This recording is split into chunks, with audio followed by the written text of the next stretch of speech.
ومن يضلل فلا هادي له. أشهد أن لا إله إلا الله وحده لا شريك له وأشهد أن محمدا عبده ورسوله. يا أيها الذين آمنوا اتقوا الله حق تقاته ولا تموتن إلا وأنتم مسلمون. يا أيها الناس اتقوا ربكم الذي خلقكم من نفس واحدة وخلق منها زوجها وبث منهما رجالا كثيرا ونساء واتقوا الله الذي تساءلون به والأرحام إن الله كان عليكم رقيبا. يا أيها الذين آمنوا اتقوا الله وقولوا قولا سديدا يصلح لكم أعمالكم ويغفر لكم ذنوبكم ومن يطع الله ورسوله فقد فاز فوزا عظيما. أما بعد فإن أصدق الحديث كتاب الله وخير الهدي هدي محمد صلى الله عليه وسلم وشر الأمور محدثاتها وكل محدثة بدعة وكل بدعة ضلالة وكل ضلالة في النار. Alright, kita lanjutkan pembahasan kitab Riyadhus Shalihin, masih dalam kitab adab dan bab nasihat dan sederhana di dalam memberi nasihat, tidak berlebihan dan tidak terlalu sering, sebagaimana hadis yang disebutkan, beberapa hadis yang telah berlalu, bahwa memberi nasihat ini adalah dilakukan bukan setiap hari, apalagi lebih dari sekali, tapi dilakukan di antaranya yang telah dijalankan Rasulullah SAW adalah sepekan sekali memberi nasihat. Dalam hadis yang selanjutnya dari Muawiyah bin Al-Hakam As-Sulami radhiyallahu anhu. Muawiyah bin Al-Hakam As-Sulami adalah sahabat Rasulullah SAW yang hadisnya dikenal dengan hadis jariyah, hadis budak, seorang budak anak wanita yang masih belia usianya. Ketika Muawiyah bin Al-Hakam memiliki seorang budak wanita yang masih kecil dan dijadikan oleh Muawiyah sebagai penggembala kambing, menggembalakan kambingnya, kambing Muawiyah. Suatu ketika saya berserigala mengambil salah satu kambing. Muawiyah marah kepada sang budak. Lalu budak tersebut dipukul karena marahnya Muawiyah.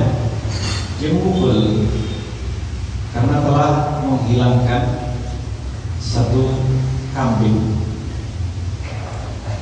Setelah itu Muawiyah sadar, kenapa saya harus memukul wanitanya?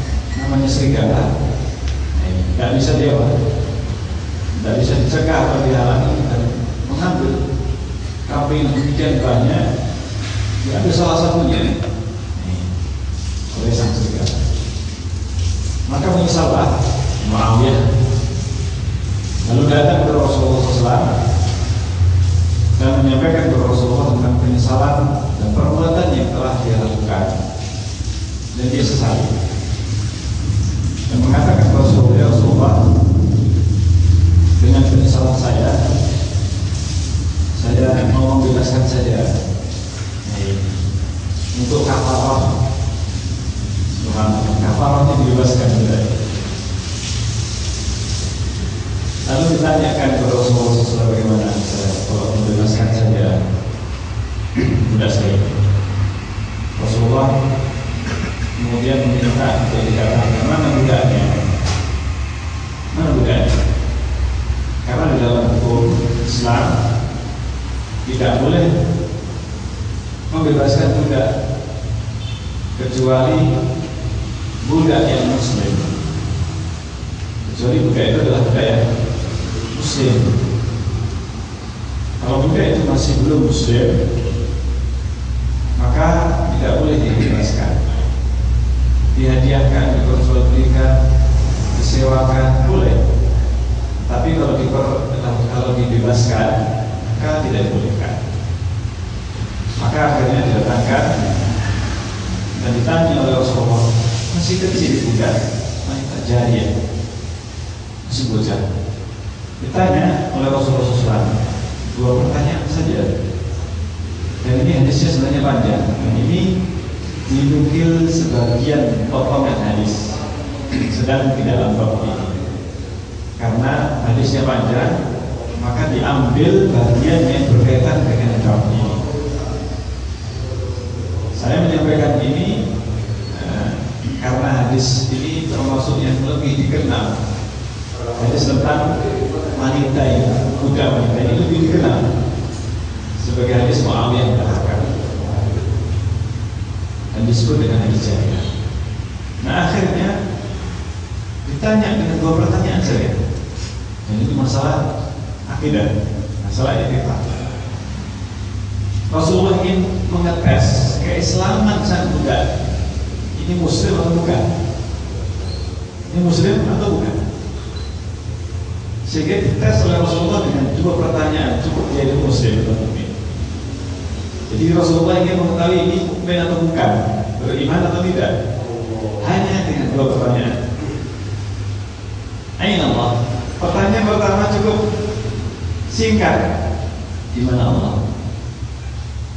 Rasulullah tidak bertanya lagi siapa pencipta langit dan bumi, siapa Rabbmu, sembahanmu, tidak. Rasulullah tanya dengan justru sebuah pertanyaan, di mana Allah? Masih ada kecil, di mana Allah? Maka sang anak tadi mengatakan, fis sama, di langit. Anak-anak polos. Tetapi Rasulullah menanyakan hal itu, cukup itu sebagai bukti bahwa dia adalah mukmin. Mukmin atau bukan? Itu pertanyaan yang pertama. Di mana Allah? Jadi ini didahulukan sebelum tanya yang kedua. Kenapa tidak ditanya siapa pencipta? Karena orang Arab dan mereka sudah mengenal Allah Subhanahu wa Ta'ala, meskipun musyrik, meskipun dia itu orang kafir, mereka mengenal Allah sebagai pencipta dan memberi rezeki. Makanya ditanya dengan pertanyaan yang paling mendasar, di mana Allah?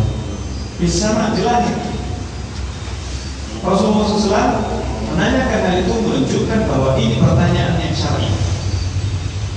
Pertanyaan yang syar'i untuk melihat bagaimana akidah seseorang. Bila seseorang, di mana Allah? Ini pertanyaan yang penting. Tapi ternyata ada sebagian orang yang mengharamkan pertanyaan ini. Pertanyaan ini diharamkan. Saya pernah menyampaikan pembahasan khusus masalah ain Allah ini. Masalah khusus dalam satu majelis khusus membahas atau judulnya ain Allah. Tapi ternyata ada sebagian yang hadir, ternyata mungkin seorang yang pernah belajar di pondok, artinya di pesantren, tentunya belajar berbagai ilmu yang kelihatan juga sudah bisa berbahasa Arab, sudah bisa berbahasa Arab atau sudah mengenal. Setelah selesai, bahkan masih di dalam kajian, kritik gak bisa-bisa ini pertanyaan atau judul bab saya. Ada waktu tanya jawab. Dan mengatakan ini adalah pertanyaan yang haram, tidak boleh ditanyakan. Tidak boleh ditanyakan. Dan bilang ini hadisnya di dalam Bukhari, di dalam Muslim. Hadis bahkan ini hadis yang sahih, tidak ada satupun yang mengkritik. Dan ini pertanyaan Rasulullah SAW. Ini bukan ini tidak sesuai dengan tingkatan berpikir jamaah yang hadir. Saya menyampaikan, saya menanyakan, ini yang ditanyakan ini anak kecil. Anak kecil, cara berpikirnya dibandingkan dengan orang dewasa seberapa?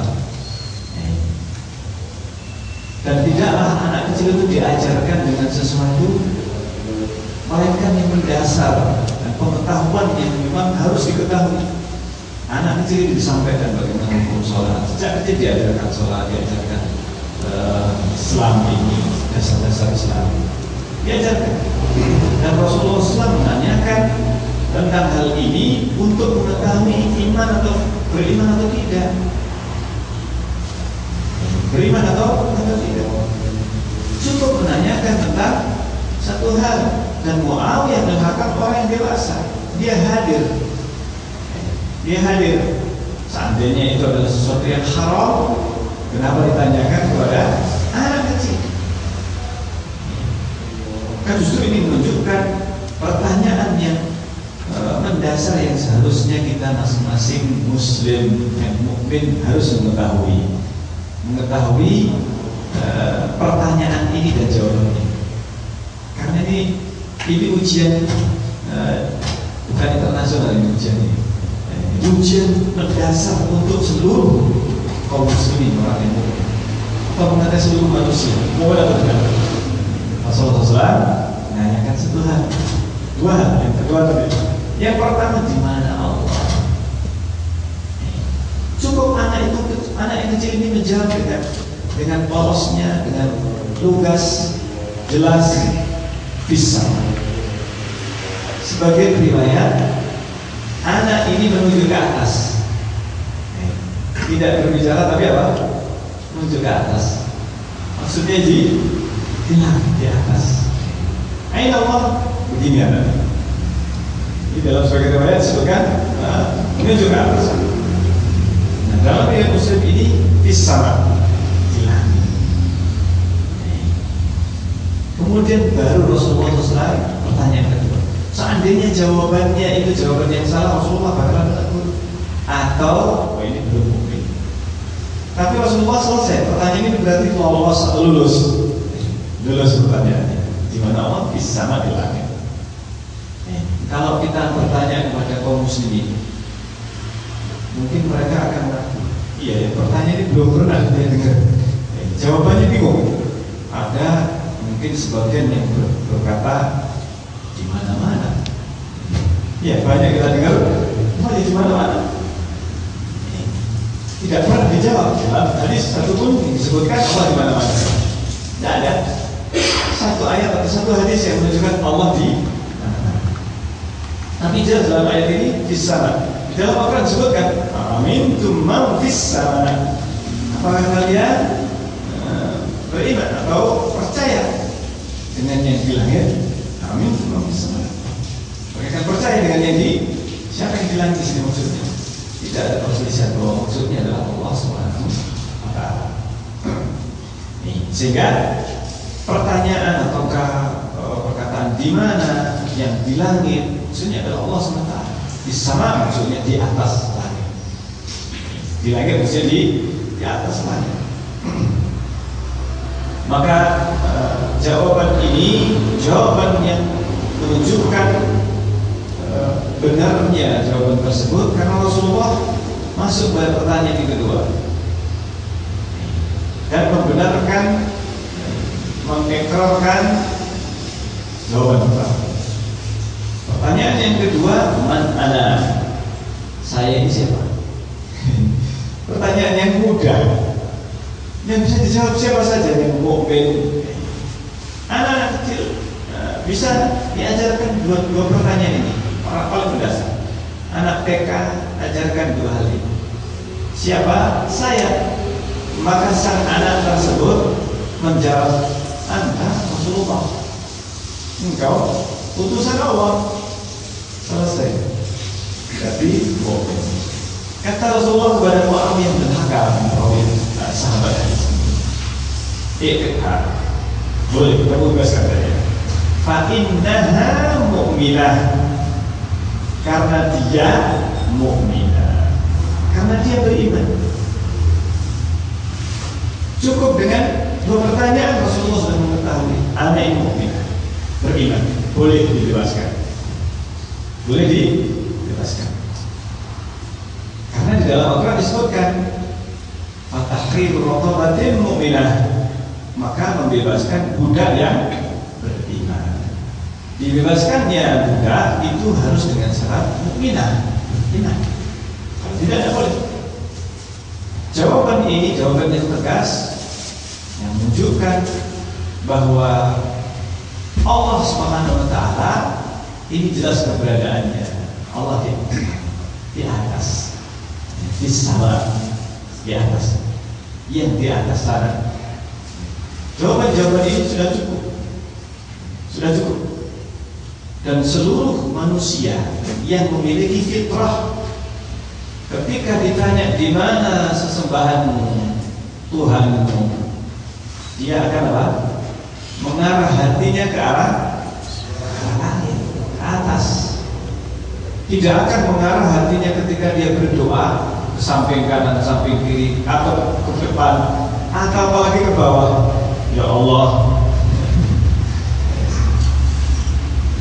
Atau Tuhannya siapa saja? Tanya siapa yang mereka menyembah apa saja. Mereka meyakini sesembahan mereka itu ada di atas, kedudukannya tinggi. Termasuk dalam agama-agama, bahkan agama yang bukan agama samawi, agama langit, maksudnya agama Yahudi, Nasrani.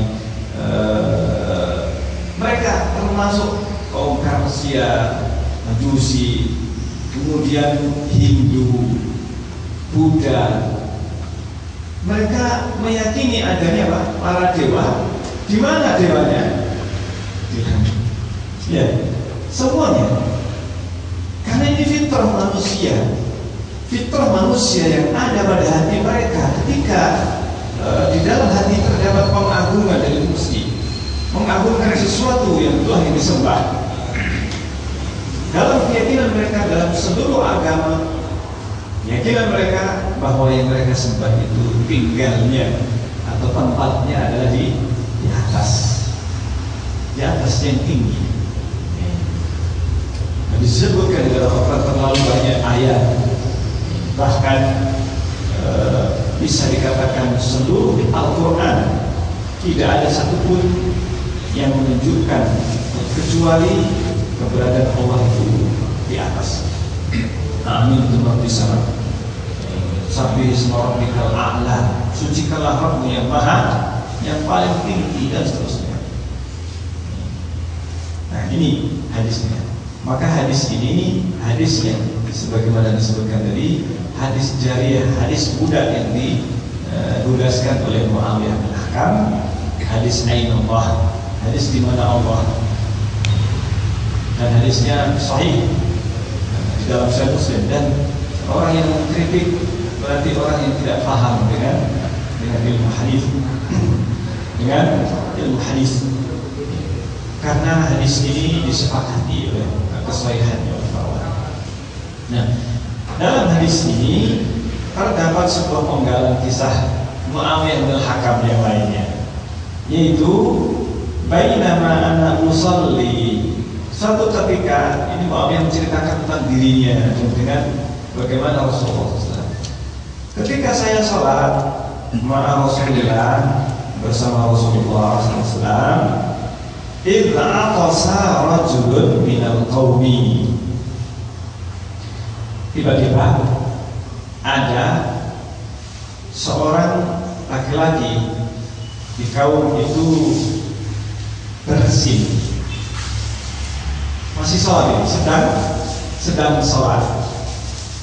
Fakultu, saya mengucapkan ya rahmukallah, mengucapkan ya rahmukallah. Dalam sebagian riwayat disebutkan orang tadi ini ucapkan alhamdulillah. Dalam salat itu, alhamdulillah. Dalam salat ini ucapkan alhamdulillah. Saya, namanya orang bersin. Kalau ada orang yang bersin mengucapkan alhamdulillah, ini sunahnya ya kan? Sunahnya mengucapkan alhamdulillah kalau sudah bersin. Jadi kalau sudah 3 kali, ini sakit ini. Sakit. Sudah tidak disadarkan untuk mengucapkan alhamdulillah, bersin sakit. Nah kalau bersin yang sehat, orangnya sehat, bahkan salah satu tandanya orang itu sehat atau hidup ini bersih, masih bisa bersih. Ya, orang sakit kemudian kok bersih, sakitnya keras, kemudian bersih, tanda-tanda mau sehat. Tapi kalau bersih bolak-balik hilang kayak ini sakitnya. Nah, orang ini bersih di dalam sholat. Akhirnya saya mengucapkan ya rahmatullah. Kalau di luar sholat disyariatkan, kalau ada orang yang bersih mengucapkan alhamdulillah, kita mengucapkan apa? Ya rahmatullah. Ya rahmatullah. Sampai-sampai sebagian ulama mewajibkan ucapan ya rahmatullah. Mengucapkan ya rahmatullah. Karena ada perintahnya ya Rasulullah. Tapi intinya ini di luar sholat. Tapi ketika di dalam sholat ini perkaranya lain, karena sholat ini bukan sebagaimana hukumnya sama dengan di luar sholat. Ada aturannya, ada yang tidak dibolehkan. Berbincang-bincang dalam sholat tidak boleh. Berbicara dalam sholat tidak dibolehkan. Kalau tahu dan dia langgar, batal sholatnya. Seandainya dia sengaja, bukan karena jahil, maka dia batal sholat. Tapi Muawiyah bin Hakam waktu itu seorang yang dengan lugunya masih belum mengetahui tentang hukum-hukum yang ada di dalam sholat. Maka Muawiyah mengucapkan ya rahmatullah dalam sholat itu. Para sahabat sudah memahami bahwasanya ini di luar sholat saja. Mengucapkan ya rahmatullah ini di luar sholat, dan boleh berbicara atau bahkan hanya sekedar menjawab apa? Bersih tadi. Muawiyah bin Hakam mengucapkan ya rahmatullah dalam sholatnya. Faromanil qaum bi absarihim.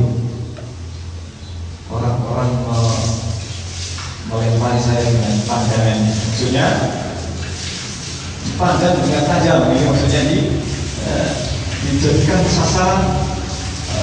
Para sahabat menoleh kepada Muawiyah di belakangnya, yang di sampingnya ini menoleh kepada Muawiyah. Hanya menoleh dalam sholat jika diperlukan, tidak membatalkan sholat. Menoleh melihat kepada makmum ataukah kepada misalkan sholat di depan lorong, kalau ada yang isi maka maju ke depan, bisa menoleh dan mengarah dan maju ke depan. Ini kalau sholatnya lah, misalkan batal orang yang di dalam sholat dan dia pergi untuk wudu, maka boleh kita maju dan meskipun tidak lurus ke depan. Jadi seperti itu. Atau misalkan kita mau meluruskan shaf atau merapatkan shaf, kita boleh melirik ke samping untuk merapatkan shaf, melihat ke samping jika diperlukan.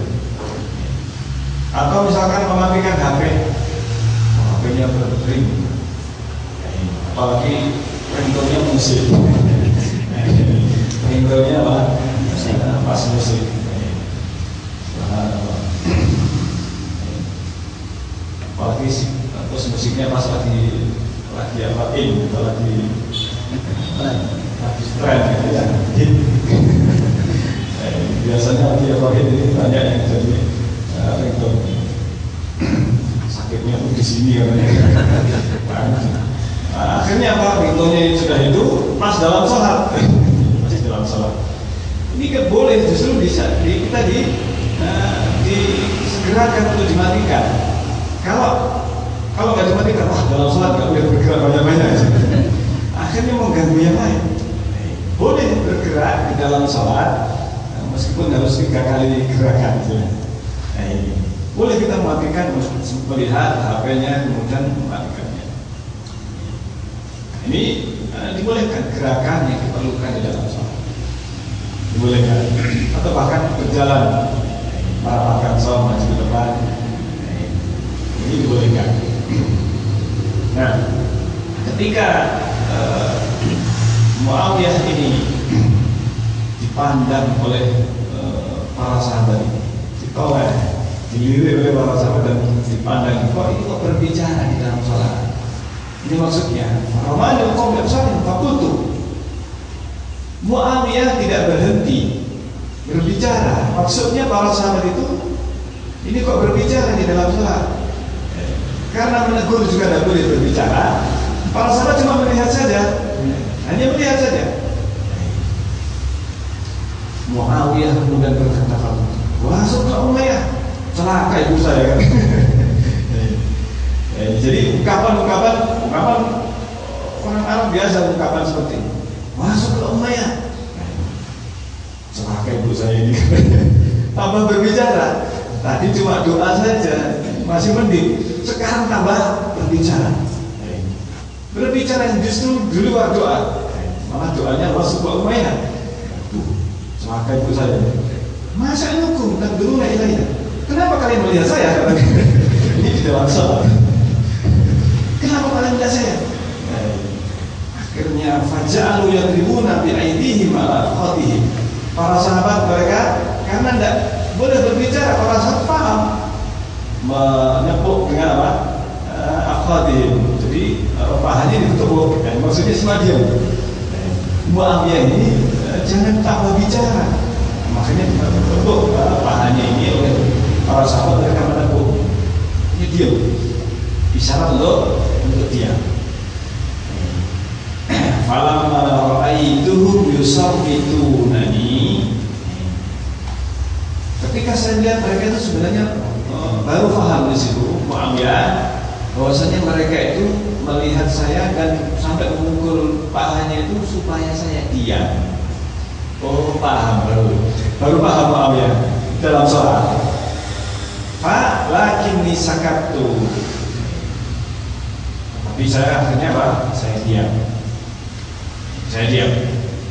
Setelah itu, falamma sholat Rasulullah, setelah selesai, Rasulullah sudah sholat. Selesai sholat, fabi abi huwa wa ummi. Kata Muawiyah, fabi abi huwa wa ummi. Aku tebus diri Rasulullah dengan ayah dan ibu. Maksudnya untuk menunjukkan beliau ini sangat memuji Rasulullah SAW. Masya Allah, aku tebus Rasulullah itu dengan ibu dan ayah.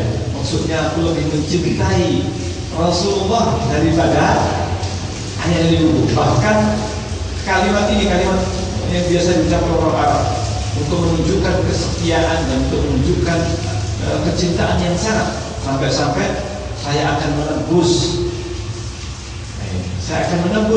dia ini, Rasulullah ini. Seandainya saya bisa menebus dengan ayah dan ibuku, aku akan lakukan. Artinya lebih mencintai Rasulullah daripada ibu dan ayahnya. Seandainya saya harus menebus Rasulullah, misalkan ditawan oleh musuh, saya akan kasihkan orang tuaku. Ini maknanya, ya abi huwa wa ummi.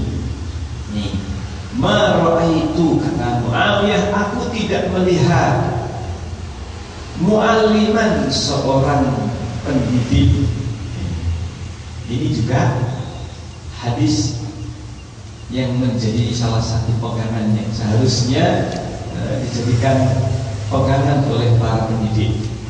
Kata Muawiyah, saya belum pernah melihat seorang pendidik, pengajar, guru, mu'allim itu guru, ustaz, syekh, qablah, sebelum Rasulullah, wala ba'dahu, dan juga setelah beliau. Belum pernah saya melihat seorang pengajar, pendidik sebelum beliau dan setelah beliau sallallahu alaihi wasallam ahsana ta'liman, yang lebih baik cara mendidiknya, yang lebih baik dalam mendidik minhu daripada Rasulullah sallallahu alaihi wasallam. Fa wallahi, demi Allah, kata Muawiyah, maka harami, beliau tidak membentak saya. Maka harami, padahal ini perbuatan yang melanggar sebenarnya. Bahkan kalau orang itu paham, sudah tahu hukum, dia melanggarnya, tidak sah sholatnya. Sebagai Allah mengatakan tidak sah sholatnya. Tapi karena Muawiyah ini orang yang jahil, tidak tahu hukum sholat itu tidak boleh berbicara dengan pembicaraan manusia. Maka Muawiyah kemudian baru merasakan bagaimana Rasulullah SAW cara mendidiknya. Masya Allah. Para sahabat sudah setelah selesai sholat itu langsung yang berarti Muawiyah belakang. Tapi Rasulullah, wallahi maka harami, demi Allah, tidak sama sekali tidak membentak saya, tidak memarahi saya, wala darabani, atau memukul saya, wala syatamani, atau mencela saya, mencerca saya, tidak. Tapi kalau Rasulullah bersabda, inilah pendidik, berikan nasihat, Masya Allah, kepada orang yang jahil, kepada orang yang jahil. Inna hadhihi salat, sesungguhnya salat itu, salat ini, la yasluhu fiha syai'un, tidaklah layak, tidaklah yasluh, tidak boleh di dalam salat syai'un min kalamin nas, sedikit pun perkataan manusia. Meskipun hanya mengucapkan iya, ini pun tidak dibolehkan menjawab iya dan tidak dengan ucapan min kalamin nas. Karena itu para sahabat hanya menepuk untuk isyarat saja. Kalau isyarat dibolehkan. Rasulullah SAW mengisyaratkan para sahabat supaya duduk. Ketika Rasulullah salat, Rasulullah duduk, para sahabat berdiri. Maka para sahabat kalau Rasulullah disuruh duduk dengan isyarat, bukan dengan ucapan Rasulullah duduk, kalian duduk salat, tidak. Tetapi dengan isyarat Rasulullah duduk. Para sahabat kemudian mereka semuanya duduk. Hanya dengan isyarat saja. Dibolehkan kalau pakai isyarat. Dibolehkan dengan isyarat. Karena itu kalau imamnya misalkan salah, maka hanya boleh diucapkan, dan itu salah satu dzikir dalam sholat, yaitu subhanallah saja. Tidak boleh yang lainnya. Salah ya Rasulullah misalkan, kurang satu rakaat misalkan, meskipun hanya mengatakan kurang satu rakaat, tidak. Cukup mengatakan apa? Subhanallah. Kalau misalkan imamnya tetap salam, assalamualaikum, maka salam. Kemudian baru setelah salam misalkan imamnya kurang satu, sudah salam betul. Kurang satu rakaat. Oh iya, sholat tambah satu rakaat. Tapi kalau masih di dalam sholat, imamnya itu ingat, oh ya kurang satu ini mungkin maksudnya, berdiri tanpa berbicara. Cukup subhanallah saja. Jadi ucapan yang dibolehkan, mengingatkan pun juga hanya dengan subhanallah. Tapi kalau para wanita mengucapkannya hanya boleh dengan menepuk, bukan tepuk tangan begini, tapi dipukulkan di punggung tangan. Tangannya dipukulkan, bukan begini tapi apa? Dipukulkan punggungnya untuk mengingatkan imamnya. Karena bisa jadi ini makmumnya nggak ada kecuali wanita. Kalau sudah ada yang mengingatkan, itu apa? Makmumnya laki-laki, sudah tidak perlu wanita kemudian dari belakang menepuk. Sudah terdengar subhanallah, para wanita tidak perlu menepuk. Bisa jadi jamaah wanita kan jauh, nanti jadi tepuk tangan dalam sholat. Wanita. Nah disebutkan di sini, tidaklah Rasulullah mencela. Tapi Rasulullah mengatakan, innamah hiya tasbih. Yang boleh itu tasbih. Yang boleh adalah tasbih subhanallah, takbir, ataukah takbir Allah. Ini saja ucapannya. Wa qiraatul Quran dan qiraah, membaca Al-Quran. Ketika berdiri baca Al-Quran, ketika sujud rukuk subhanallah. Ini saja doanya ketika salat. Jadi bacaan salat saja yang dibolehkan di dalam salat. Yang lainnya boleh cuma berbicara. Au kama qala Rasulullah, atau itu sebagaimana yang disampaikan Rasulullah SAW. Akhirnya Muawiyah bin Hakam berkata, ya Rasulullah, wahai Rasulullah, ini hadithu ahdin bijahiliyah. Sungguhnya saya ini baru saja masuk Islam. Saya ini baru masuk Islam. Maksudnya saya masih baru saja meninggalkan jahiliyah, meninggalkan kehidupan jahiliyah. Ini pertanyaan yang akan diajukan oleh Muawiyah, didahului oleh sebuah mukadimah. Saya ini baru masuk Islam. Ya mohon dimaklumi, saya baru apa? Baru masuk Islam. Saya orang baru. Ini yang tidak seharusnya kita ini orang sudah baru. Seandainya diperlakukan dengan cara yang keras dan kasar seperti yang terjadi pada Muawiyah. Kalau seandainya disikapi dengan keras, ini baru masuk Islam keluar lagi. Bisa jadi apa? Baru masuk Islam keluar lagi. Maka di sini disebutkan Muawiyah mengatakan, saya ini baru masuk Islam. Waqad ja'a Allahu bil Islam. Saya baru saja dalam keluar dari kehidupan jahiliyah, lalu Allah mendatangkan Islam ini. Maksudnya saya baru masuk Islam. Wa inna minna, dan sungguhnya di antara kami rijalan ya'tuna al-Quran. Ada orang yang mendatangi dukun. Kalau malah takdir, pokoknya bertanya gimana hukumnya. Maka kata Rasulullah, ya jangan kita tanya, jangan kamu datang pada dukun. Tidak perlu. Tidak usah datang ke dukun. Meskipun namanya sudah berubah. Namanya sudah berubah, paranormal, orang pintar, mungkin namanya sudah berbentuk kiai pakai sorban, dukun tapi apa kiai dukun kiai atau yang semacam siapapun dia, pokoknya dia dukun, mengatakan tahu ilmu gaib dan sebagainya, ini dukun. Kalau ada yang mengatakan dia itu tahu ilmu gaib, dukun. Jangan datang ke mereka. Tidak perlu.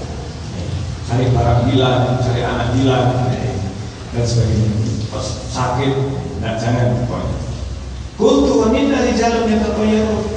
Antara kami ada orang yang yatatayyarun.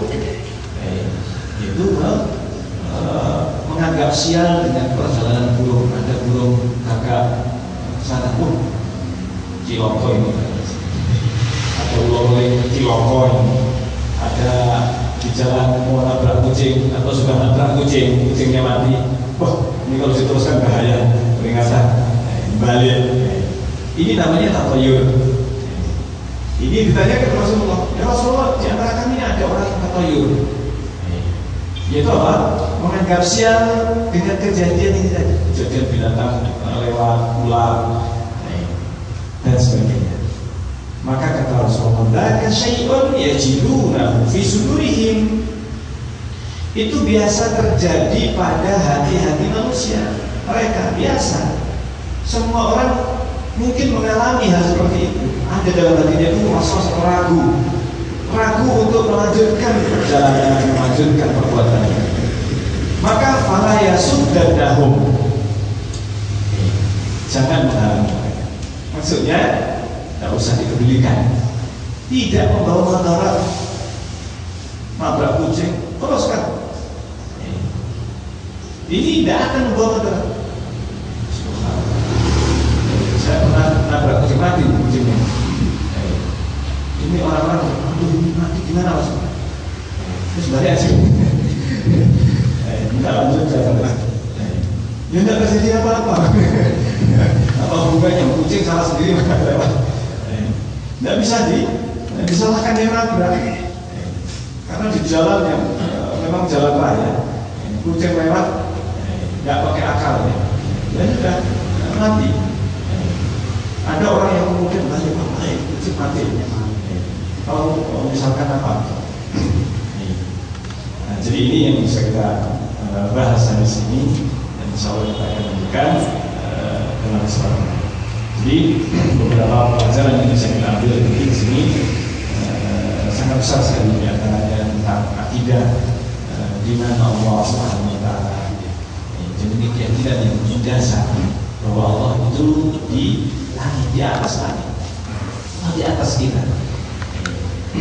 Dan juga beberapa adab dalam mendidik, kemudian menegakkan hukum dan menghilangkan hukum.